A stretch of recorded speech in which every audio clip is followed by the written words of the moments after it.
दिन में अष्टमी दिन माँ पारे मागुर माछ बलि पड़े मागुर माछ आसी मत जड़े कहले हाँ आसी कि तो मागुर माछ खोजिलु ना चारिड़े खोजा ना हठात गोटे हाँ भर थोड़ी कि से जगह खोजा ना तेणु सब बहुत जिनस अच्छी देवाशीष बाबू आज मुझे कहीदे एत बड़ कोविड गला एत दुख आसला एवं भी सेमती आम जाचु कि माँ पूजा विधि केवे कौन प्रकार उणा है केवे एटा दरकार मैंने आसिक पहुंची जमी अनेक नजीर अच्छी गोटे गोटे दिन में अष्टमी दिन माँ पारे मागुर माछ बलि पड़े मागुर माछ आसी मत जड़े कहले हाँ आसी कि तो मागुर माछ खोजिलु ना चारिड़े खोजा ना हठात गोटे हाँ भर थोड़ी कि से जगह खोजा ना तेणु सब बहुत जिनस अच्छी तेणु आज पर्यटन पूजा विधि के उणा करूँ आम जी जहाँ करूँ मो भाई मान भर आमके जहाँ करूँ आप मत जानते कि आम प्रथम कम है आम माँ कटकचंडी के सेवक मंदिर प्रतिष्ठा ये कनिका राजा से हंस पंडा पर जो आसिले लक्ष्मण पंडा से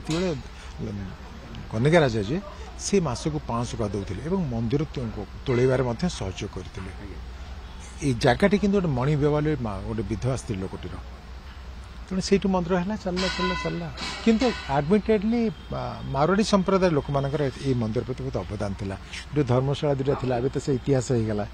से धर्मशाला जो रोष घर बारंडा था सब मारवाड़ी लोक मैंने करते माँ प्रथम अन्न संस्थान जड़े मारवाड़ी भद्रवती आगे खंजी तो आप कहले माँ पूजा अन्य मंदिर पूजा ठार भिन्न सका संध्या पर्यंत माँ रीतिनीति देखो प्रत्येक दिन माँ पाखे पंचोपचार पूजा हुए किंतु ये पार्वण समय आज आरंभ है षोडशोपचार पूजा अर्थात पंचोपचार गंध पुष्प धूप दीप नैवेद्य किंतु षोडशोपचार से 5टी द्रव्य को मिसेकिन आउ 11टी द्रव्य दि जाए आसन पादासन से तो सब कह से पूजा हुए सका 5:10 मंगल आरती हुए मंगल आरती हो सारापर पर्दा पड़ जाए पुणी माँ पर स्नान अनुष्ठित हुए स्नान पर माँ वस्त्र पिंधे अलंकार पिंधे पादरे चंदन दे फूल दिए पाद घोड़ा हे और मकुट पिंधि सारापर ही पर्दा खोले माँ भक्त मैंने दर्शन करने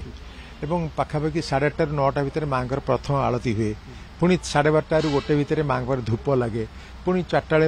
2टा मंदिर बंद हो जाए 4टा मंदिर खोले संध्या 6:30 बेलू आलती हुए राति 9टा बेले अन्नभोग हुए 10टा मंदिर बंद हो जाए